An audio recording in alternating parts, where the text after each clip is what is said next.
مصطفیٰ جان رحمت پہ لاکھوں کروڑوں اربوں درود السلام۔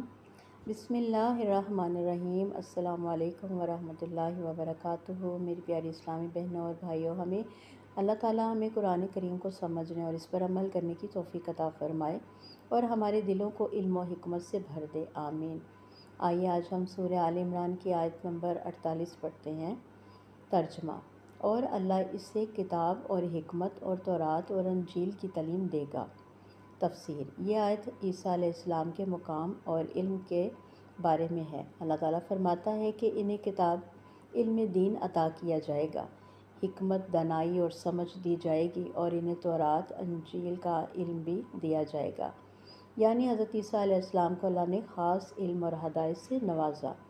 حدیث مبارکہ: رسول اللہ صلی اللہ علیہ وآلہ وسلم نے فرمایا، جس شخص کو اللہ بھلائی دینا چاہتا ہے اسے دین کی سمجھ عطا فرما دیتا ہے۔ صحیح بخاری۔ ہمارے لیے یہ سبق ہے کہ اصل کامیابی علم دین اور حکمت میں ہے۔ اللہ جسے چاہتا ہے علم اور سمجھ عطا فرماتا ہے۔ ہمیں بھی علم حاصل کرنے اور اس پر عمل کرنے کی کوشش کرنی چاہیے۔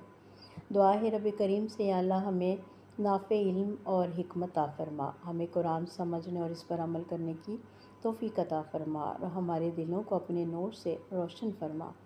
اللہ ہم سب کو علم، عمل اور اخلاص کی دولت عطا فرمائے اور ہمارے گھروں کو برکتوں سے بھر دے اور ہمیں دین کی صحیح سمجھ عطا فرمائے، آمین یا رب العالمین۔